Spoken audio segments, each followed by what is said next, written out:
Shalom saudara-saudari, jemaat yang dikasihi oleh Tuhan. Mari kita bersyukur di hadapan Tuhan, karena Tuhan baik dalam hidup kita, bahwasannya kasih setianya untuk selama-lamanya dalam hidup kita. Saudara-saudari, hari ini ibadah online kita akan dilayani oleh seorang pendeta yang luar biasa yang dari Jakarta, yaitu Pendeta Benny Solihin, di mana beliau sudah memberkati banyak sekali gereja di Indonesia dengan khotbah-khotbahnya yang luar biasa. Oleh sebab itu, mari kita benar-benar mempersiapkan telinga dan hati kita untuk mendengarkan firman Tuhan kita pada hari ini. Saudara yang dikasihi oleh Tuhan, untuk ibadah doa Kamis malam minggu depan, kita akan langsung bersekutu di gereja. Oleh sebab itu, saudara-saudari yang sudah rindu untuk bersekutu bersama, saya undang untuk kita semuanya hadir di ibadah doa Kamis pukul 8 malam. Tetapi untuk ibadah hari Minggu, kita akan tetap berjalan secara online. Untuk petugas minggu depan, kita akan lihat bersama-sama dan akan tampil di layar. Mari kita bersyukur dan kita berbahagia bagi saudara-saudari yang dipilih untuk melayani Tuhan. Karena itu adalah suatu hak istimewa bagi kita orang-orang percaya. Dan untuk persembahan, saudara juga dapat memberikan secara online dengan transfer di nomor rekening yang tertera di layar. Dan jikalau saudara atau jemaat memberikan secara tunai, saudara juga dapat langsung datang pada bendahara gereja di Toko Mahkota Jalan Masjid, Pangkalan Berandan. Saudara, ayat firman Tuhan pada hari ini terambil dari Yeremia pasal 29 ayat 11 yang berkata, "Sebab aku ini mengetahui rancangan-rancangan yang ada padaku mengenai kamu. Demikianlah firman Tuhan, yaitu rancangan damai sejahtera dan bukan rancangan kecelakaan, untuk memberikan kepadamu hari depan yang penuh harapan." Oleh sebab itu kita sebagai orang percaya, kita harus terus yakin dan bersemangat di dalam hidup ini. Khususnya saat ini kita masih dalam suasana pandemik COVID-19, mari kita terus berserah sama Tuhan dan terus bersemangat dan jangan putus asa di dalam apapun situasi yang kita hadapi. Karena kita punya Tuhan yang berjanji memberikan masa depan yang penuh dengan damai sejahtera bagi kita. Selamat menikmati ibadah hari ini. Tuhan Yesus beserta dengan kita dimanapun kita berada. Shalom.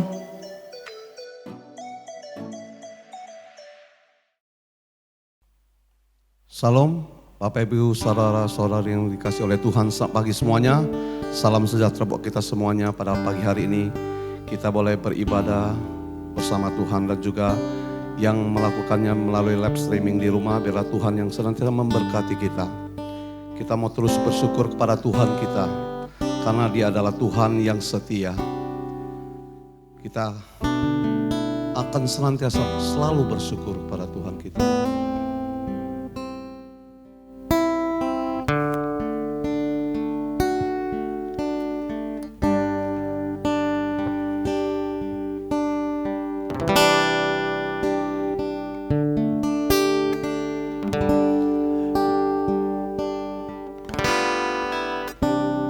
Dengan apa ku membalas kasih-Mu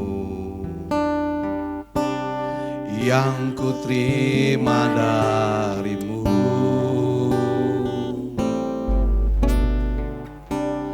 Dengan apa ku membalas cinta-Mu?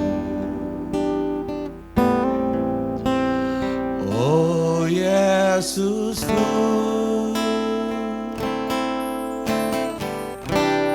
dengan apa ku membalas kasih-Mu yang ku terima dari-Mu?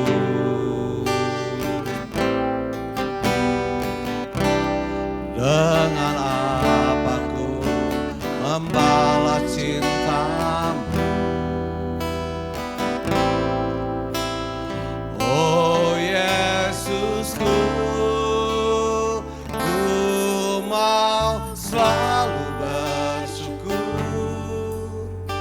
selalu bersyukur, Kau Tuhan yang setia, yang selalu menopang.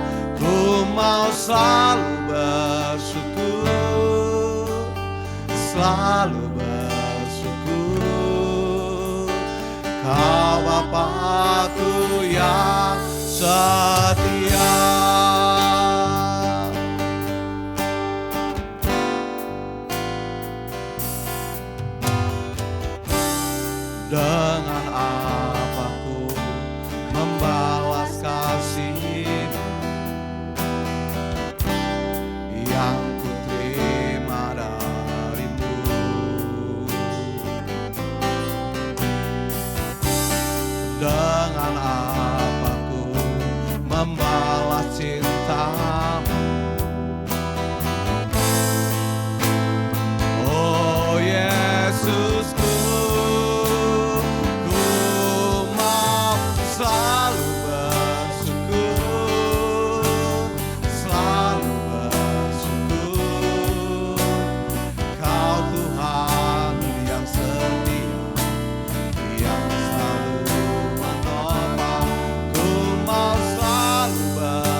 selalu bersyukur.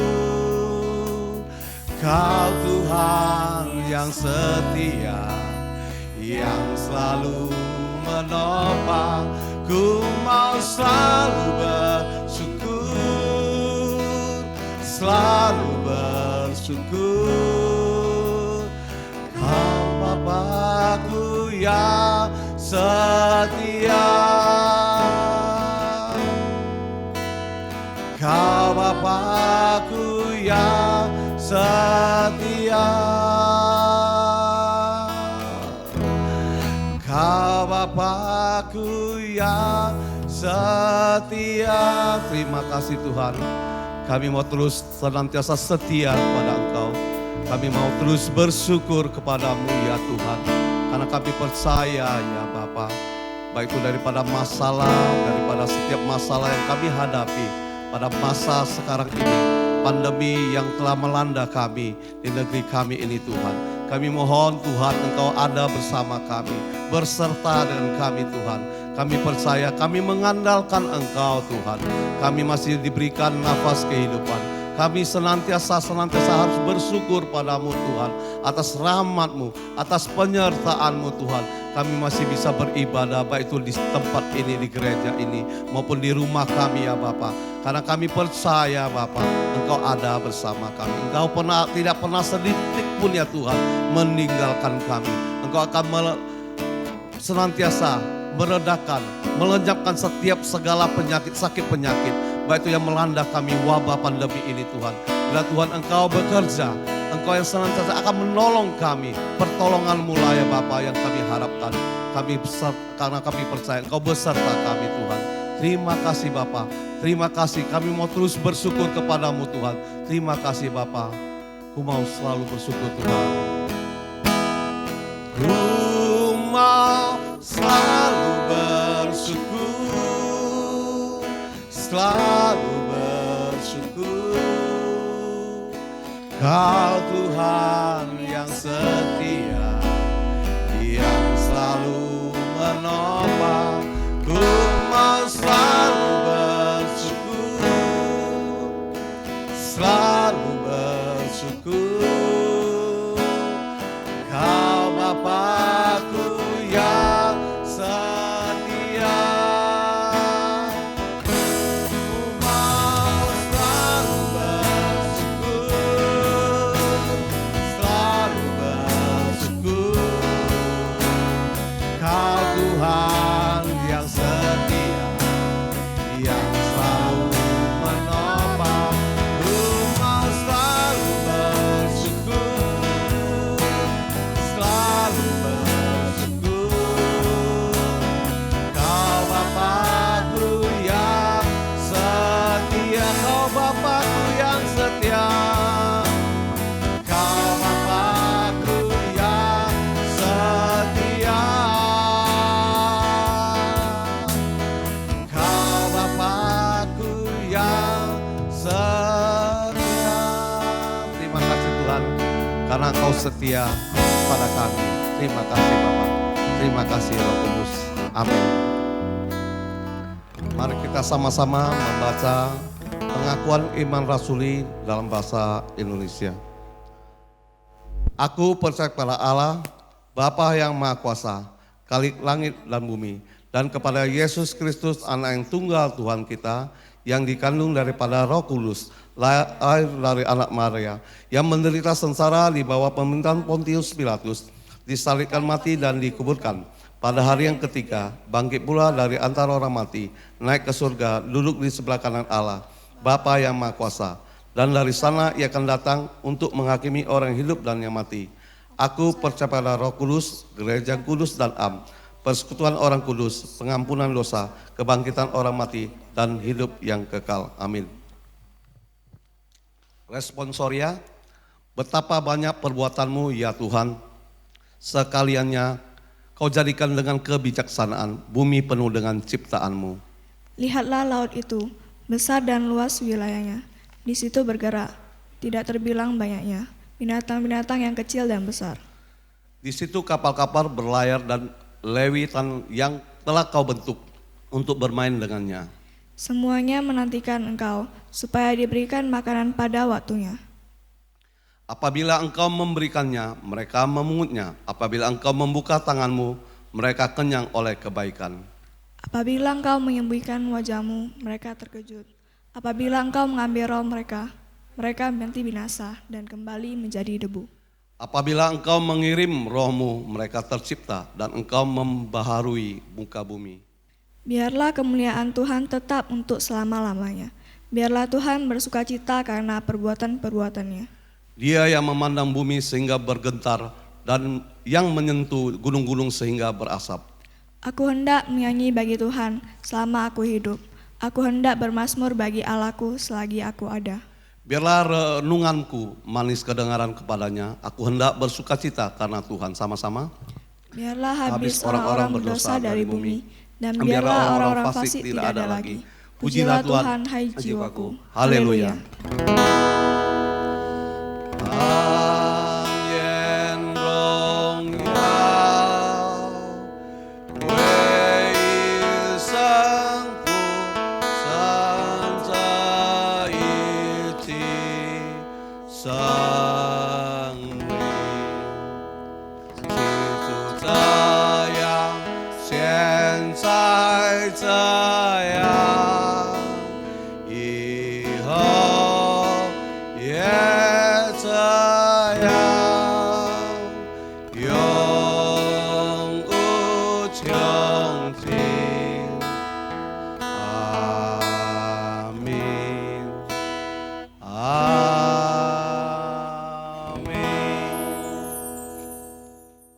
Salam semuanya. Apakah ada luar biasa di dalam hidup kita? Tuhan beserta kita. Kita percaya Tuhan Yesus adalah pilihan kita. Mari kita sama-sama bertepuk tangan dalam Tuhan untuk memuji Tuhan kita.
Tak mau ku hidup pagi dunia ini lagi.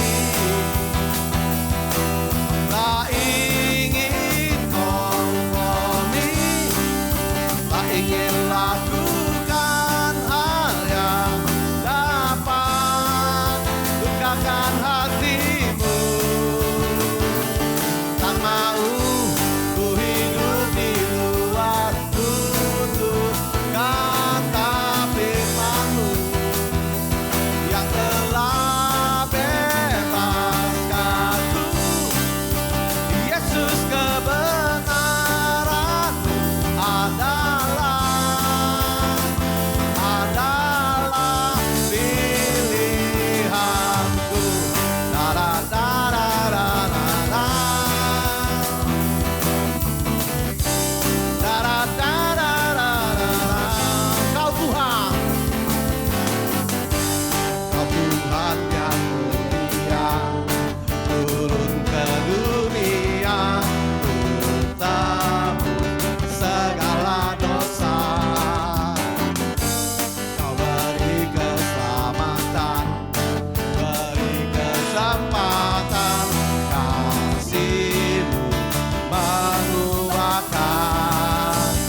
Tak mau ku hidup bagi dunia ini lagi. Tak ingin kompromi, tak ingin lakukan hal yang dapat dukakan hatimu. Tak mau ku hidup di luar tutup kata firman-Mu yang telah bebaskanku. Yesus, kebenaran-Mu adalah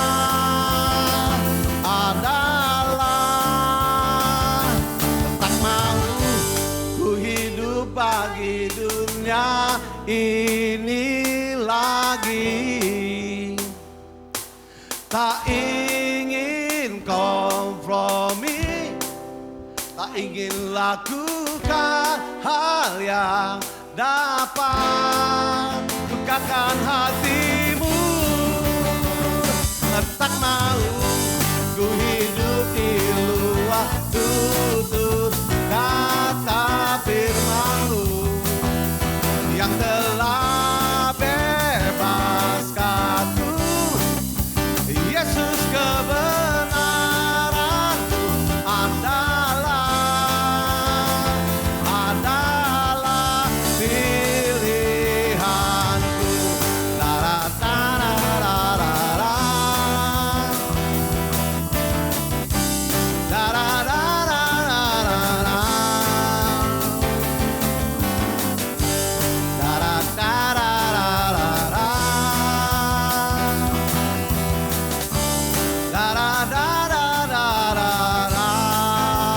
Haleluya, kita bersorak karena kasih Tuhan. Amin. Kita percaya Tuhan tidak pernah tinggal diam. Kita yakin dan percaya Tuhan kita ada bersama kita menghadapi segala persoalan yang kita hadapi. Dan kita tahu setiap perkara dalam hidup kita, perbuatan kita, masalah kita, Tuhan tidak pernah sedetik pun meninggalkan kita. Bahkan Tuhan tidak akan pernah tinggal diam. Mari kita berserahkan hati kita hanya kepada Tuhan. Kita percaya, kita yakin Tuhan pasti akan menolong kita, menyelamatkan kita dari segala perkara dalam hidup kita.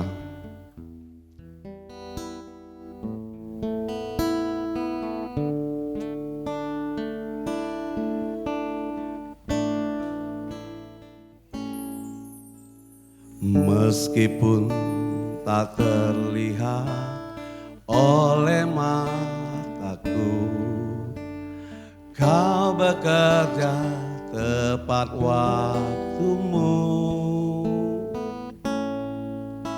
Sekalipun kelihatan mustahil bagiku, semuanya mungkin di tangan-Mu. Kau Tuhan tak pernah tinggal diam, melihat perkara di hidupku. Kaulah yang membuat hatiku tenang, hadapi segala persoalan. Sungguh Tuhan tidak akan pernah tinggal diam di dalam hidup kami. Kami berserah hanya kepadamu ya Tuhan. Kami percaya Tuhan Engkau adalah Allah yang sempurna, Allah yang menyelamatkan, Allah satu-satunya yang hidup di dalam hidup kami Bapa. Meskipun tak terlihat oleh mataku, Kau bekerja tepat waktumu. Sekalipun kelihatan mustahil bagiku, semuanya mungkin di tangan-Mu.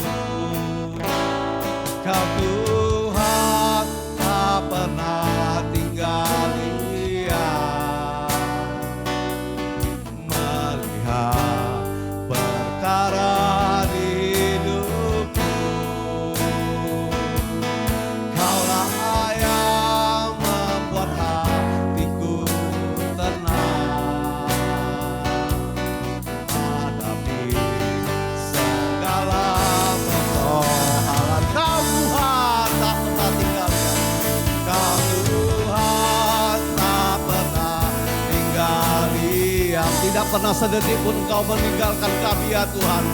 Kami percaya, kami serahkan hidup kami hanya dalam tangan-Mu Tuhan. Kami percaya Tuhan, dengan iman kami mengakui pada Tuhan kami yang hidup. Terima kasih Bapa.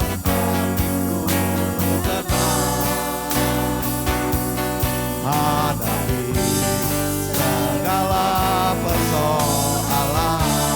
Kau Tuhan, Kau Tuhan tak pernah tinggal diam. Melihat perkara hidupku, Kau layak membuat hatiku tenang. Hadapi segala persoalan, ku tenang. Hadapi persoalan, ku menang. Hadapi persoalan. Terima kasih Tuhan.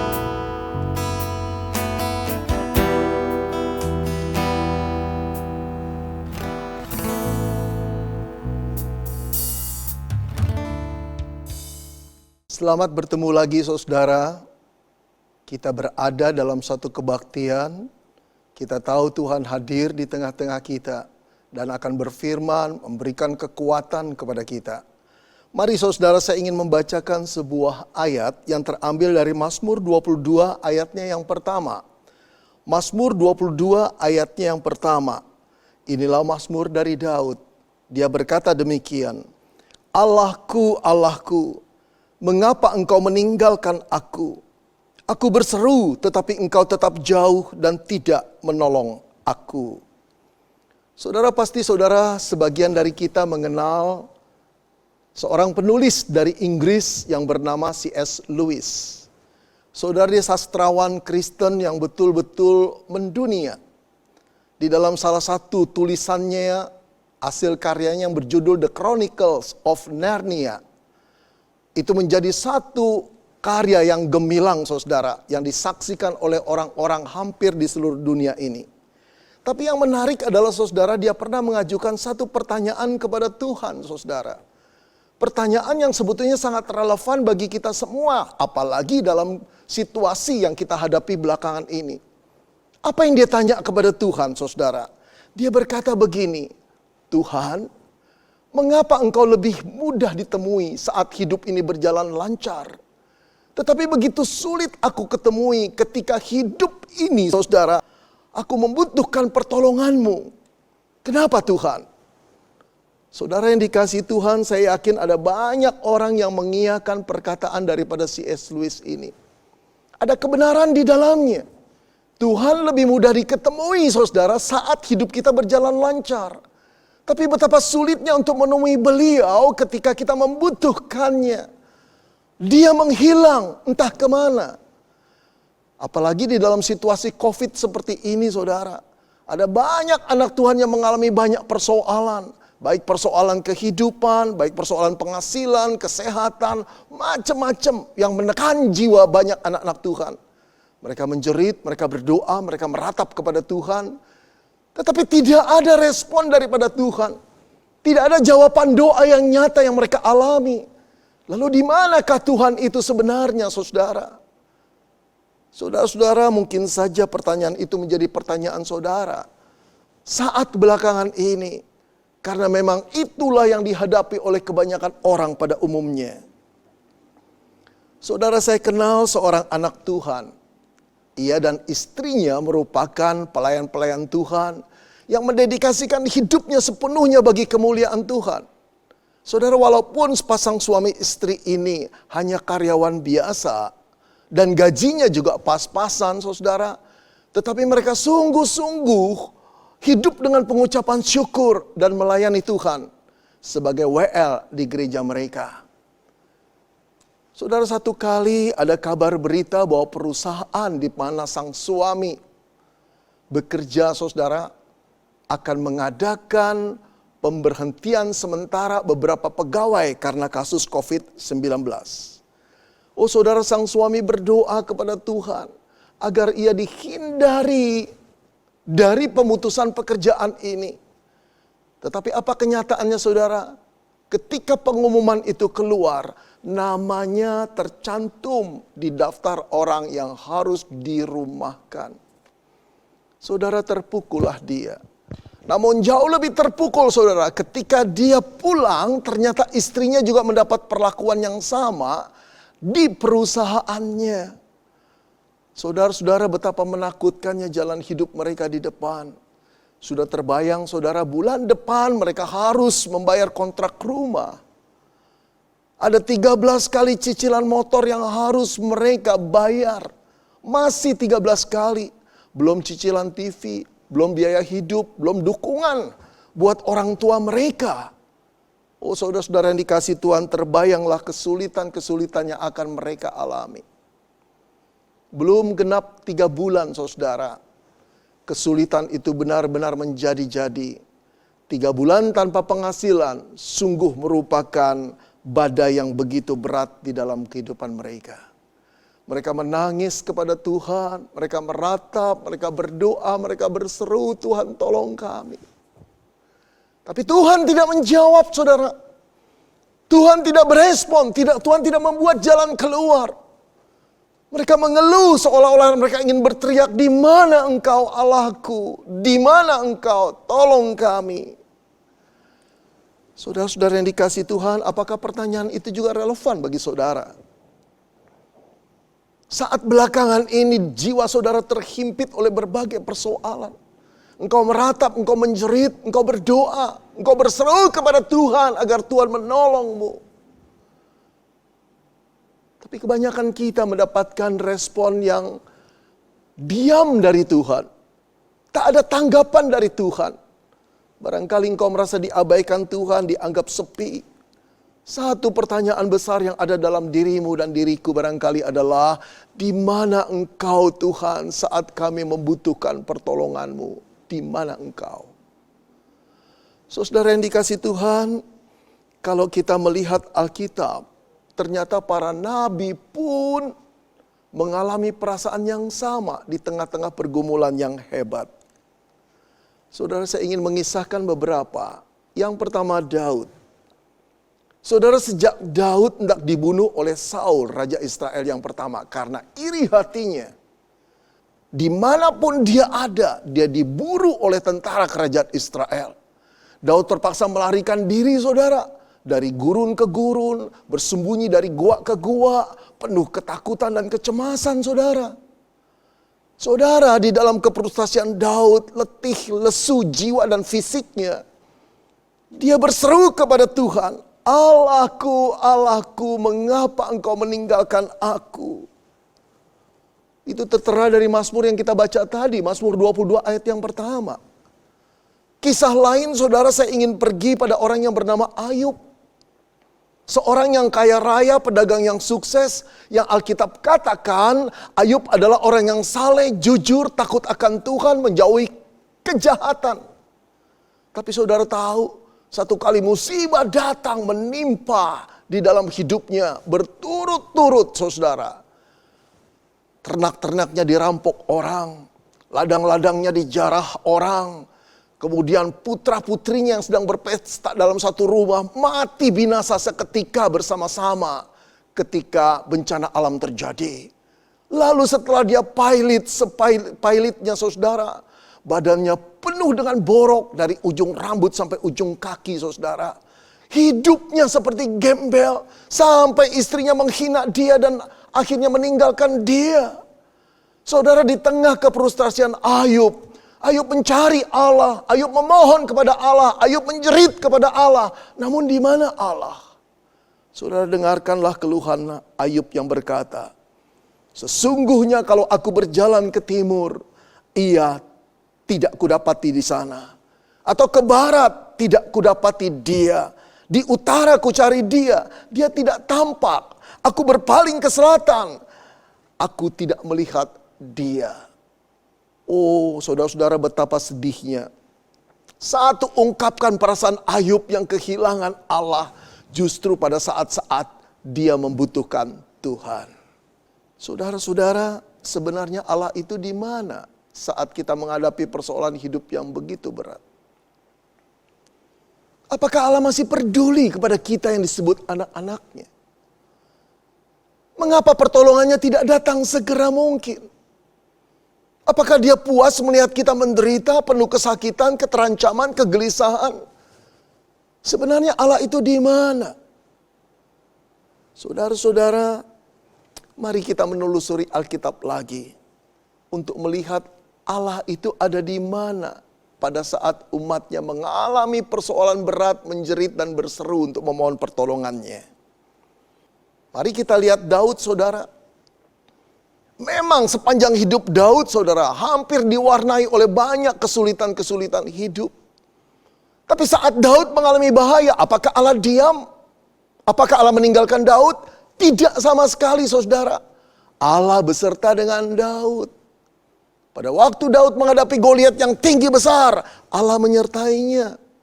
Pada waktu Daud dikejar-kejar oleh Saul di dalam keadaan yang begitu berbahaya dari gua ke gua, Allah menyertainya.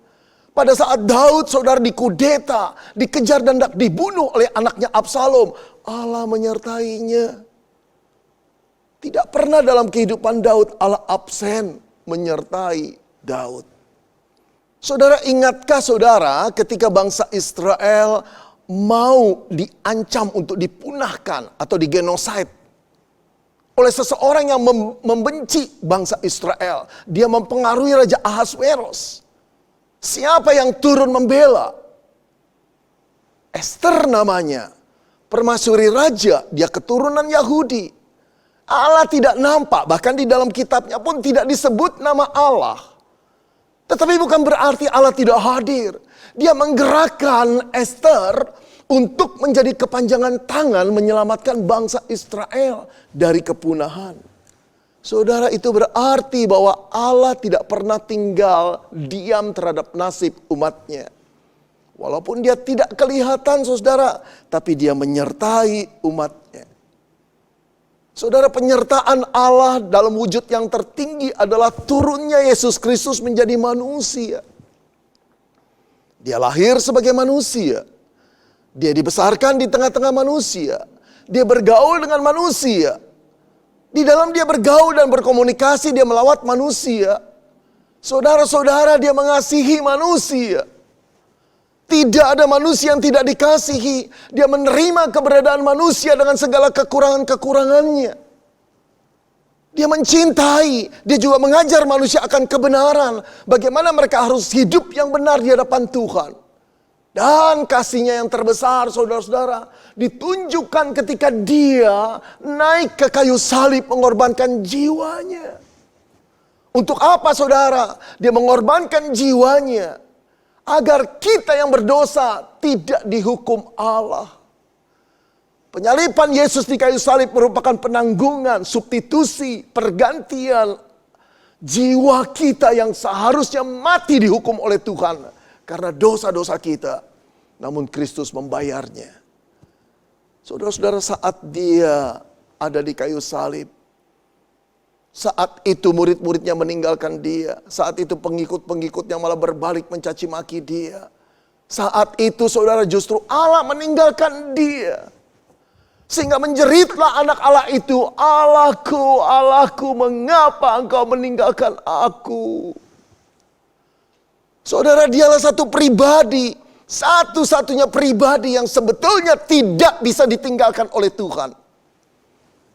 Manusialah yang harusnya ditinggalkan oleh Tuhan karena manusia berbuat dosa, tapi dia tidak berbuat dosa, saudara.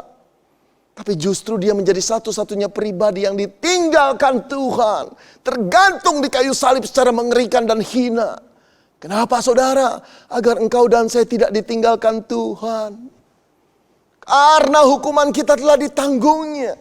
Dia yang tidak mengenal dosa dijadikan dosa olehnya, agar kita terbebas dari hukuman dosa. Saudara-saudara, itu bukti penyertaan Allah.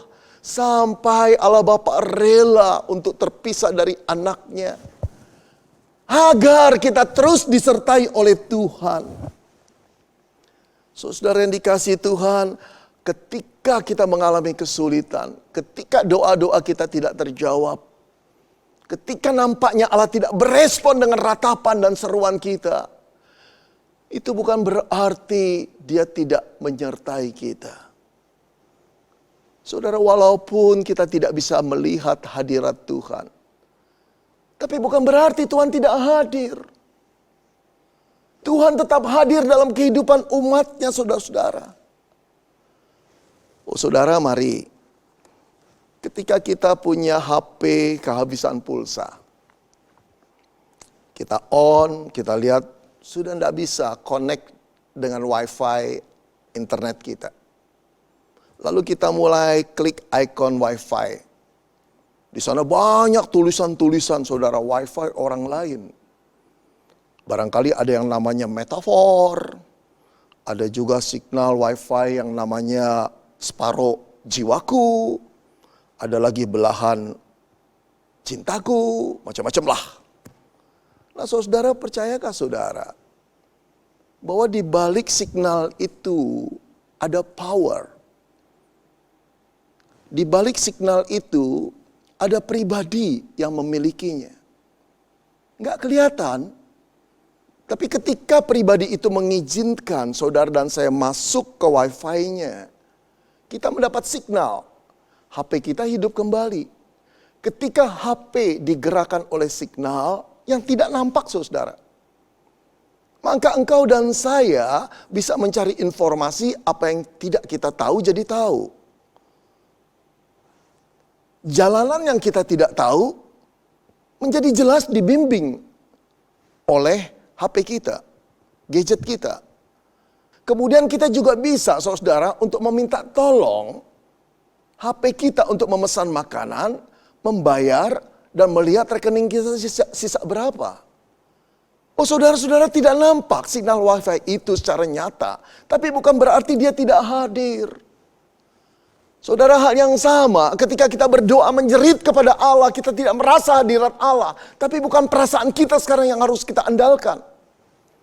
Pengetahuan kita tentang Allah, bahwa Dia adalah pencipta alam semesta, bahwa Dia adalah roh, bahwa Dia adalah Allah yang tidak pernah meninggalkan ciptaannya. Dia tetap memelihara bersama dengan ciptaannya. Dia tidak pernah meninggalkan ciptaannya. Bahkan Dia memberikan Yesus Kristus untuk Allah yang Immanuel itu tetap menjadi bagian kita dan hadir dalam hidup kita.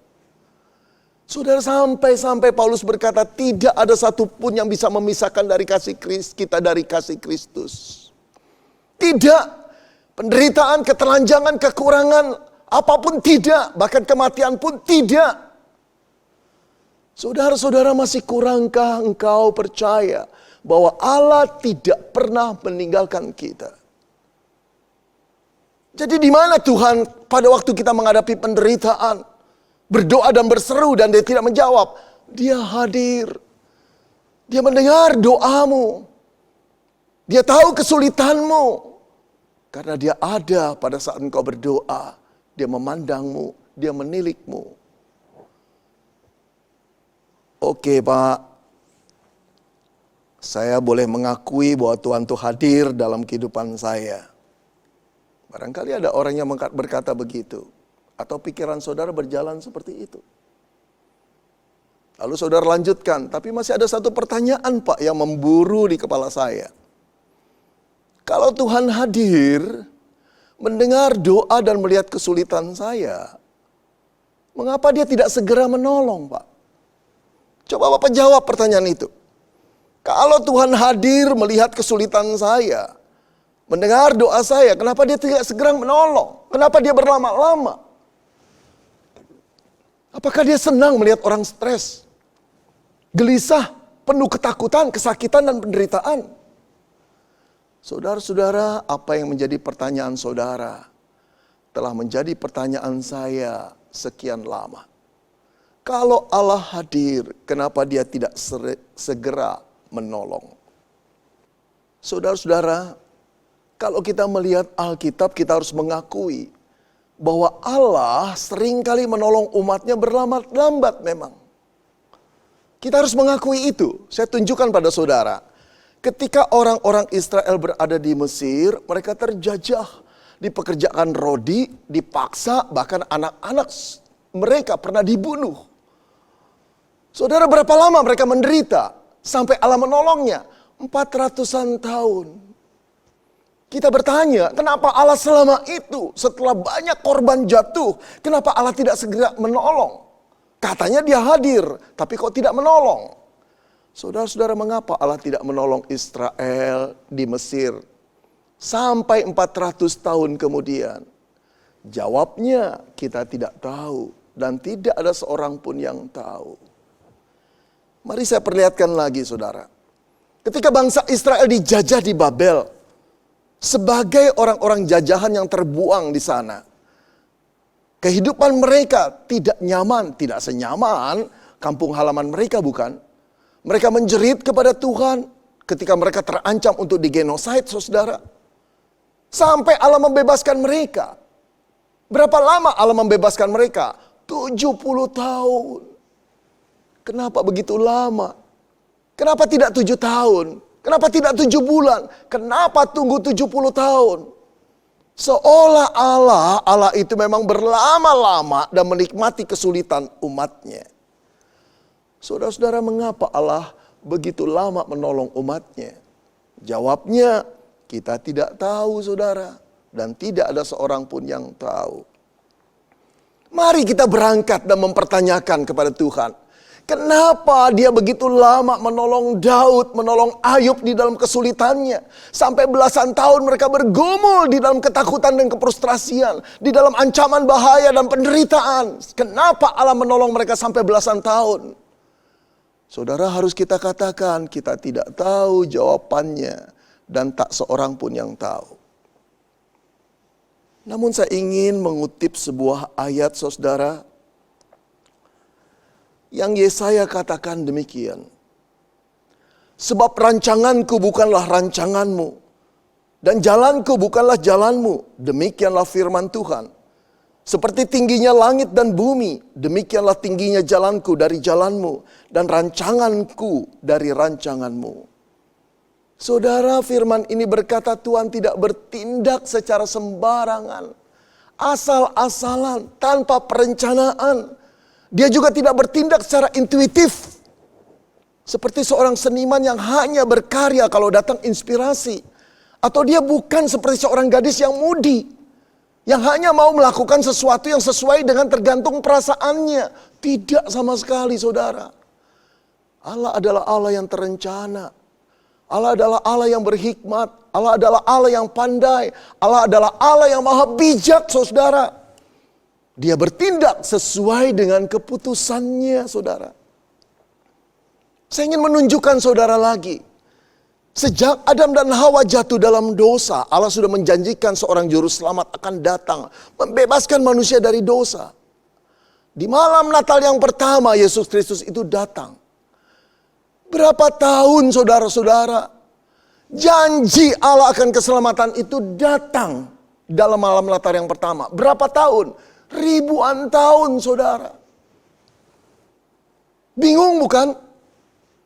Kenapa setelah ribuan tahun baru Allah menolong manusia di dalam keterikatannya, keterjebakannya atas dosa. Setelah begitu banyak manusia menjadi korban dosa dan keganasannya.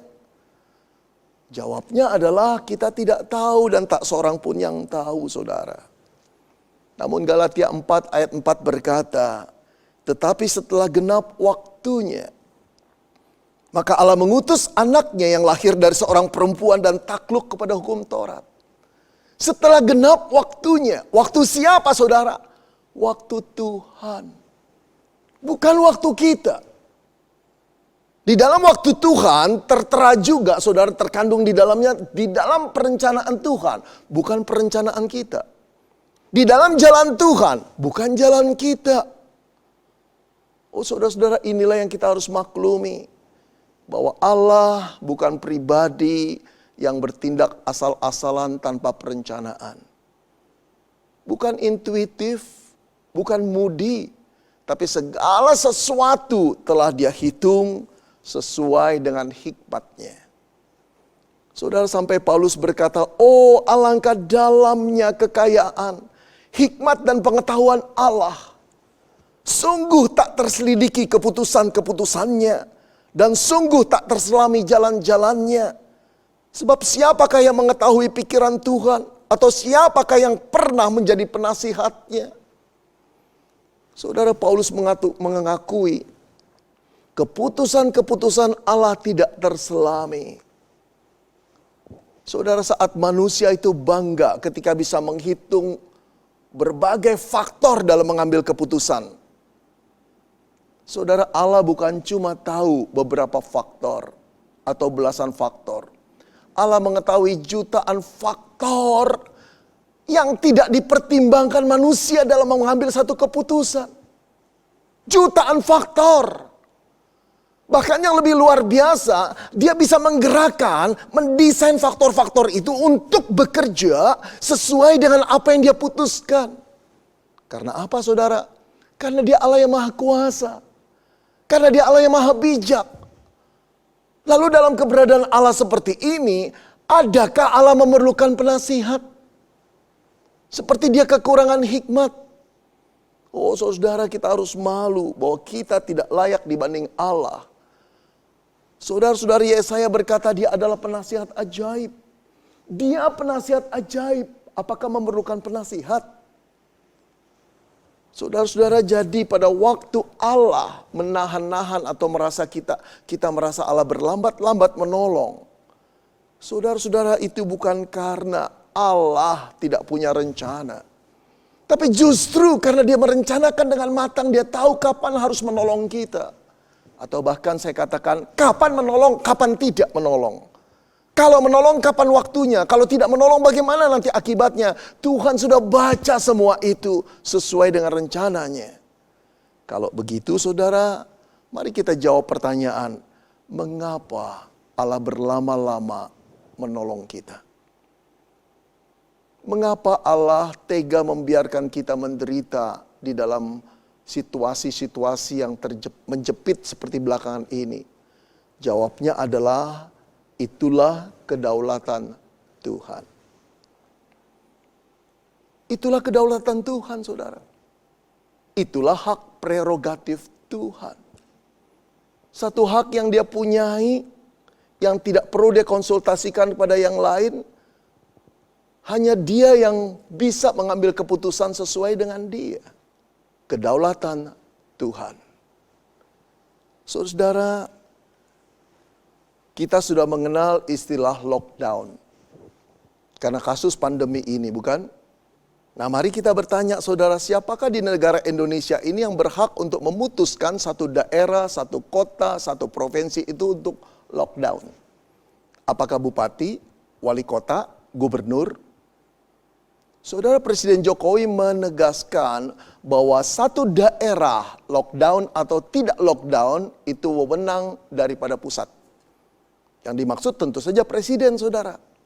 Di bawah dialah wewenang itu. Dialah yang berdaulat memutuskan. Dialah yang mempunyai hak prerogatif untuk memutuskan lockdown atau tidak lockdown. Karena itu orang-orang di bawahnya harus tahu diri. Boleh sih saudara-saudara, Presiden Jokowi itu diberikan informasi tentang keadaan di satu daerah seperti apa. Karena beliau tidak maha tahu, bukan?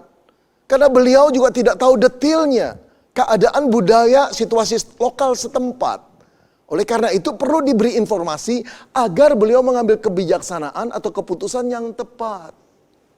Tetapi keputusan lockdown atau tidak lockdown itu adalah hak kedaulatan Presiden. Saudara yang dikasihi Tuhan, apakah Allah akan menolong kita atau tidak? Kapan dia menolong kita atau tidak dari persoalan kita? Itu adalah kedaulatan Tuhan. Tapi berbeda dengan seorang presiden yang membutuhkan informasi tambahan supaya mengambil keputusannya tepat. Allah tidak memerlukan informasi tambahan supaya dia tidak salah mengambil keputusan. Allah tidak memerlukan penasihat supaya dia jangan gerasa gerusu menolong orang. Kapan harus ditahan, kapan harus cepat, tidak perlu. Karena dia adalah Allah yang maha tahu, saudara.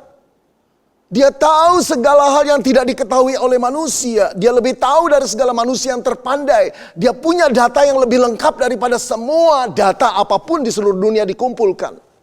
Karena dia pencipta alam semesta ini. Saudara-saudara, hargailah kedaulatan Tuhan.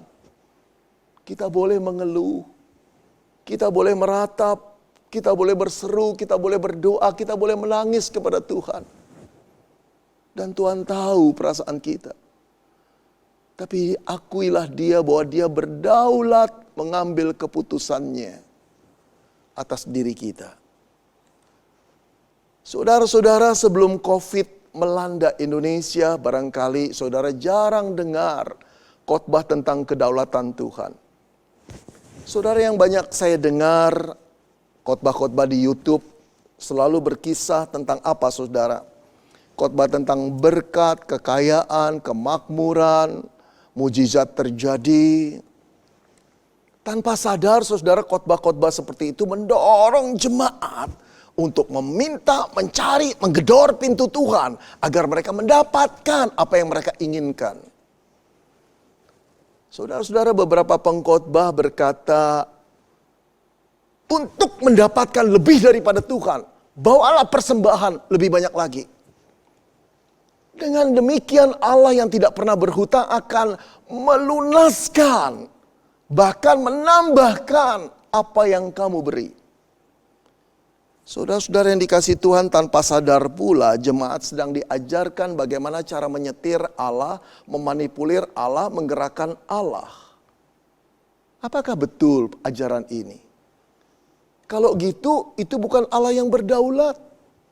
Yang bisa dimanipulir, digerakkan, disetir oleh jemaat dengan pemberiannya, dengan doanya, dengan puasanya, dengan ritual agamanya.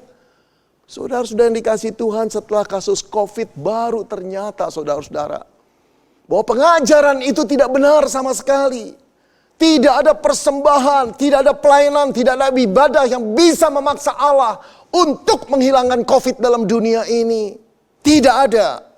Tidak ada doa, tidak ada iman, tidak ada puasa, tidak ada penengkang-penengkingan untuk membuat COVID ini hilang dari muka bumi.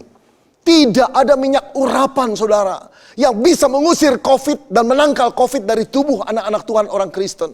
Tidak ada. Karena apa, saudara? Karena Allah tidak bisa dipaksa. Dia adalah Allah yang berdaulat. Bagian kita adalah let God be God.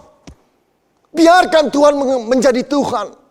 Biarkan Tuhan memutuskan apa yang kehendaknya, rancangannya. Bagian kita adalah mentaatinya, menghormatinya, tunduk kepadanya. Dan menunggu waktu Tuhan menjadi waktu kita. Saudara yang dikasihi Tuhan, ingatkah saudara pada kasus Sadrah, Mesah, Abednego, teman-teman Daniel? Ketika berada di Babel, di bawah kerajaan Babel, rajanya Nebukadnezar, yang menginginkan seluruh orang menyembah patung emasnya. Tapi Sadrah dan Mesah, Abednego mengatakan tidak. Mereka ditangkap.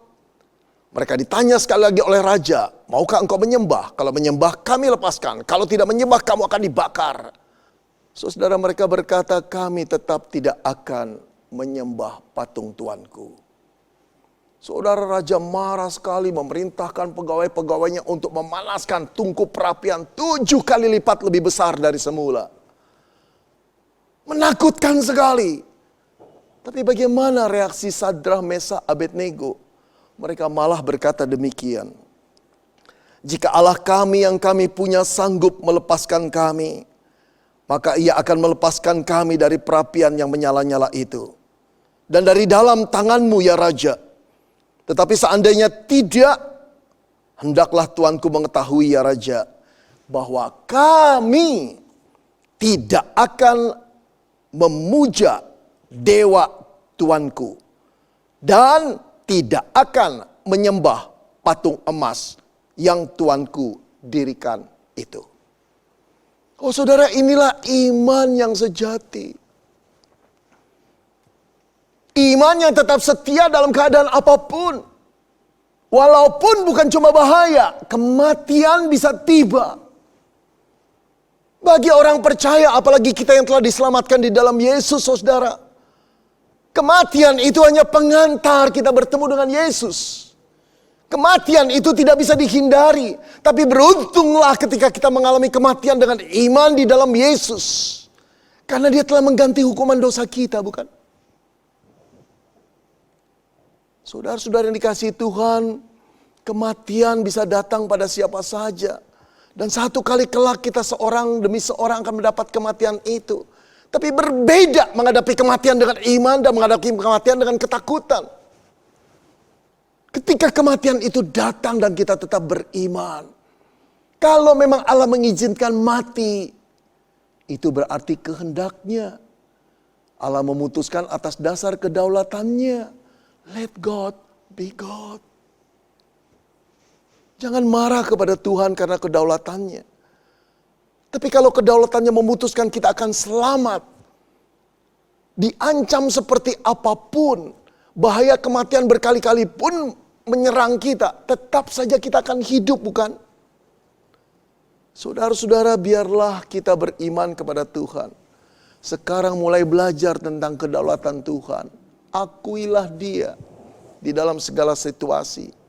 Boleh berdoa, boleh berseru, boleh berharap. Tapi jangan paksa Tuhan. Jangan kau berpikir karena engkau beriman, karena engkau melayani Tuhan, karena engkau memberi persembahan, karena engkau berbakti kepada Tuhan, maka Tuhan akan mengabulkan doamu. Terserah Tuhan, suka-suka Tuhan. Karena Dia Allahnya, bukan kita Allahnya Tuhan. Saudara-saudara, belajarlah untuk menghormati Tuhan. Mengasihi Dia dalam segala keadaan. Apakah kita hanya mau menerima apa yang baik dari Tuhan, tapi ketika kita sulit kita marah kepada Tuhan? Saudara-saudara, saya ingin sekali mengisahkan kisah seorang anak Tuhan yang bernama Michael Robert Marampe. Viral di medsos beberapa minggu yang lalu. Saudara, usianya 28 anak muda ini. Pekerjaannya adalah dokter. Ia berasal dari kota Mobagu, Sulawesi Utara. Saudara, pada dasarnya Dr. Michael ini hendak merencanakan pernikahannya pada tanggal 11 April bulan lalu. Dengan kekasihnya, dengan tunangannya yang sudah dia kenal bertahun-tahun. Orang-orang yang takut akan Tuhan pula mereka berdua ini. Saudara, tetapi karena tugas panggilannya, dia merawat orang-orang yang terpapar COVID. Mereka berunding dan menyatakan setuju untuk memundurkan atau menunda perkawinan mereka, saudara. Tetapi justru karena mereka menunda perkawinan mereka ini dan tetap melayani orang-orang COVID, Dr. Michael terkena COVID-19. Saudara, dia dirawat di rumah sakit, 8 hari lamanya dia dirawat di sana, saudara. Lalu dia mengunggah videonya yang penuh dengan simpati. Kita lihat sebentar, saudara ya, video ini. Halo teman-teman semua, selamat pagi dan selamat beraktivitas. Saya Dr. Michael Robert Marampe. Hari ini adalah hari ke-8 saya dirawat dan saya menjadi salah satu korban dari COVID-19. Buat saya, menjadi seorang dokter itu adalah suatu kebanggaan tersendiri. Tetap bisa melayani pasien, bisa membantu banyak orang, dan tidak ada penyesalan sedikit pun. Buat teman-teman semua di garda terdepan, tetap semangat dan wajib menggunakan APD yang lengkap. Selalu semangat teman-teman semua, dan Tuhan Yesus memberkati. Saudara, saya percaya bahwa orang tuanya, tunangannya, teman-temannya, koleganya, sahabatnya, bahkan pasien-pasiennya berdoa untuk Dr. Michael. Satu dokter yang baik, yang simpati, yang merasa panggilan hidupnya dalam melayani orang-orang yang menderita. Ini tugas mulia daripada Tuhan. Dan dia orang beriman. Kalau teman-temannya, koleganya, tunangannya, orang tuanya berdoa kepada Tuhan, seharusnya Tuhan dengar, bukan? Satu doa yang benar-benar diharapkan dikabulkan oleh Tuhan. Tapi apa yang terjadi? Pada tanggal 26 April bulan lalu saudara, Dr. Michael Marampe meninggal dunia. Oh saudara-saudara, merataplah teman-temannya, merataplah dunia kedokteran, merataplah tunangannya, merataplah orang tuanya. Merataplah kita orang-orang Kristen. Dengan satu pertanyaan, mengapa Tuhan kau tidak tolong anakmu? Kurang apa dia? Oh saudara yang dikasihi Tuhan, bukan kurang apa Michael itu. Tapi kita harus mengakui keputusan terakhir berada di tangan Allah, bukan di tangan kita. Dia Allah yang berdaulat. Dia Allah yang maha tahu apa yang harus dilakukannya. Dia bukan tidak berbelas kasihan. Justru karena dia berbelas kasihan dipanggil anaknya yang dia kasihi, Michael Marampe itu. Untuk pulang menikmati kekekalan, kemuliaan. Saudara, bagi orang-orang yang hidup dalam Kristus, mati adalah keuntungan. Itu bukan cuma slogan. Itu satu pemahaman yang dalam tentang iman Kristen. Itu satu janji Allah. Ketika kita pulang di dalam Kristus, itu adalah satu keuntungan. Di sanalah Bapa akan menerima kita. Di sanalah Bapa akan memperlihatkan rumah yang disediakan Kristus. Bukan karena kita baik, tapi karena Kristus penebus kita telah membayar lunas seluruh hukuman dosa kita. Saudara-saudara yang dikasihi Tuhan, tidak selalu saya harapkan kita yang terjepit masalah dan kena COVID akan meninggal dunia. Tentu tidak. Kita boleh berdoa. Dan kedaulatan Tuhanlah yang memutuskannya. Jangan sedih, jangan takut. Dengan mengakui kedaulatan Tuhan, disitulah kita menunjukkan iman yang sejati. Lakukan apa yang kau pandang baik Tuhan. Aku akan menerimanya. Tuhan akan menghibur, Tuhan akan menguatkan engkau dan saya di dalam masa-masa sulit ini. Tapi jangan saudara, jangan berkurang imanmu kepada Tuhan. Justru di saat seperti inilah Tuhan menguji apakah iman kita menjadi emas yang murni atau cuma besi karatan yang tak berharga. Biarlah kita berkata, Tuhan tolong aku untuk boleh mengakui engkau Allah yang berdaulat. Lakukanlah apa yang kau pandang baik bagi kami anak-anakmu. Amin. Bapak, Ibu, Saudara-saudari, mari kita bersatu di dalam doa. Tuhan, kami bersyukur berterima kasih untuk firman yang sudah disampaikan oleh hamba-Mu Pendeta Beni Solihin. Kiranya firman ini bisa bertumbuh di dalam hati kami. Dan juga firman ini bisa kami laksanakan di dalam kehidupan kami. Dan terima kasih juga untuk pelayanan hamba-Mu Pendeta Beni yang terus menjadi berkat bagi lebih banyak orang. Tuhan yang terus juga memberkati Pendeta Beni untuk pelayanan-pelayanannya yang ke depan. Untuk semua rencana program daripada pembinaan terhadap hamba Tuhan dalam preaching, kiranya Tuhan juga terus memakai Pendeta Beni secara luar biasa. Tuhan, pada saat ini juga kami terus mau berdoa, khususnya untuk keadaan daripada kami pada saat ini. Kami terus mau serahkan untuk masa pandemi ini ke dalam tangan-Mu. Tuhan, Engkau yang tolong. Karena ke depan mungkin kami harus hidup berbarengan dengan virus corona yang ada. Kami harus melakukan aktivitas kami seperti biasa. Tuhan, yang Engkau yang tolong kami supaya kami bisa saling menjaga. Dan kami juga bisa dijauhkan dari bahaya pandemi ini. Kami juga rindu Tuhan, Engkau menghapuskan pandemi ini dari seluruh muka bumi ini. Sehingga Tuhan kami bisa terbebas, terlepas dari ancaman bahaya ini. Tuhan, Engkau juga yang pada dasarnya terus menyertai, melindungi untuk setiap jemaat GMI Pangkalan Brandan yang ada. Dimanapun mereka berada. Tuhan yang jaga di dalam aktivitas, rutinitas mereka.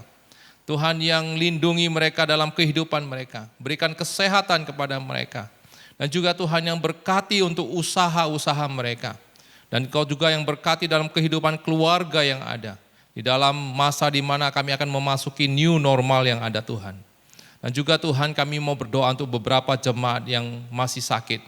Ibu Diana kami terus serahkan ke dalam tangan-Mu. Engkau ingat dia Tuhan. Engkau berikan belas kasihan daripada Tuhan dalam proses perobatan. Dan Engkau Tuhan yang tolong di dalam penyembuhan yang ada.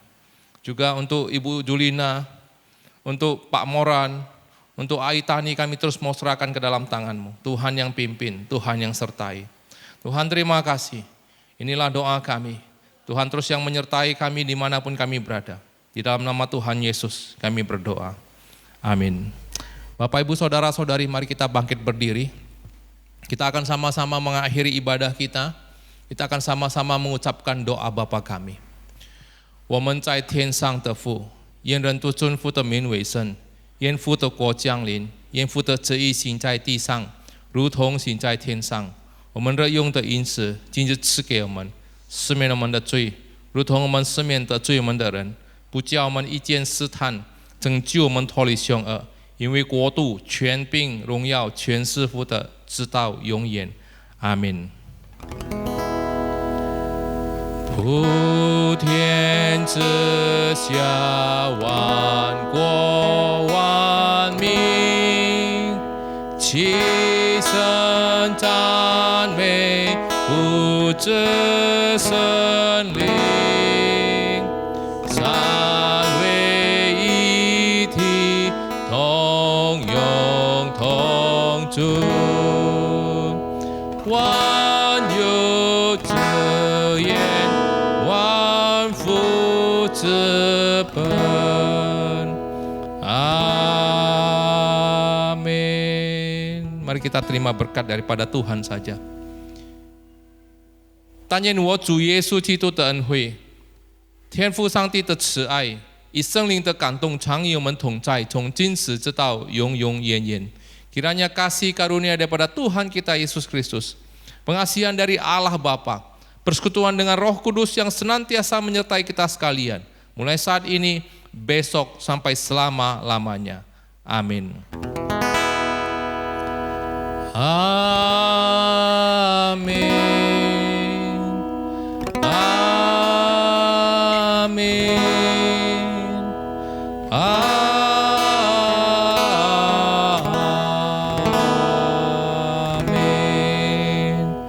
Amin. Silakan duduk saat teduh.